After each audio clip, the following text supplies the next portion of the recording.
दोस्त, आज मैं बहुत सारे लोगों को देखता हूँ कि वो कोई ना कोई काम की शुरुआत करते हैं। और जब उस काम की शुरुआत करते हैं और उस काम को, किसी भी काम को शुरुआत करते समय आप भी जानते हैं कि उस काम को इतनी जल्दी स्पीड से आगे नहीं बढ़ाया जा सकता। तो काम की शुरुआत करते हैं और जब उस काम में असफलता मिलती है तो कहीं ना कहीं निराश होकर के उस काम को छोड़ देते हैं और फिर दोबारा दूसरे काम की तरफ बढ़ते हैं। फिर वहाँ भी असफलता मिलती है, कहीं ना कहीं वो काम बदलते रहते हैं पर उन्हें सफलता नहीं मिल पाती, क्योंकि उनके अंदर सबसे ज़्यादा हर एक काम को लेकर के होती है निराशा। मैं आपको एक कहानी सुनाना चाहता हूँ जिस कहानी से आपको बहुत बड़ी सीख मिलने वाली है, और ये कहानी है जेके रावलिंग की। आप बोलेंगे जेके रावलिंग कौन है, तो मैं आपको एक बार आगाह कर दूं कि जेके रावलिंग जो है हैरी पॉटर की लेखिका है। अगर मैं बात करूं जेके रावलिंग की, तो दोस्त इनके हस्बैंड नहीं थे और ये विधवा औरत थी जिनका एक बेटा था।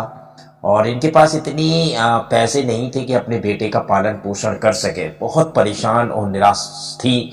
जिंदगी में बहुत सारी चुनौतियां इन्होंने सहन की हैं, बहुत सारी चुनौतियां, इतनी बुरी दयनीय स्थिति से इनकी जीवन रहा है कि आप समझ नहीं सकते।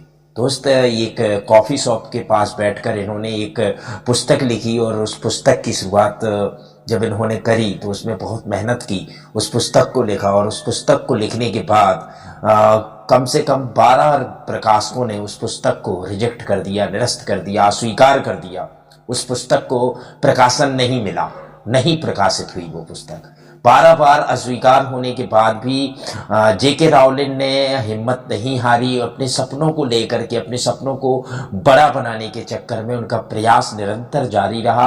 और वो प्रयास करती रहीं, करती रहीं, करती रहीं। और एक दिन ऐसा आया कि एक प्रकाशक ने उनकी उस पुस्तक को प्रकाशित करने का वचन दिया और प्रकाशित करने के लिए उनको उनकी पुस्तक को स्वीकार किया, अस्वीकार नहीं स्वीकार किया। तो जब उनकी पुस्तक को स्वीकार किया, आज मैं आपको बता दूं, जेके रावलिंग पूरे दुनिया के अंदर सबसे अमीर लेखिकाओं में से एक है। यानी कि आज पूरे दुनिया में सबसे ज्यादा अमीर लेखिका वही है, जेके रावलिंग। आप सर्च कर सकते हैं। इस कहानी से सार ये है कि बहुत सारे लोग अपने सपनों को साकार करने के लिए काम तो करते हैं पर बहुत जल्दी हार मान लेते हैं।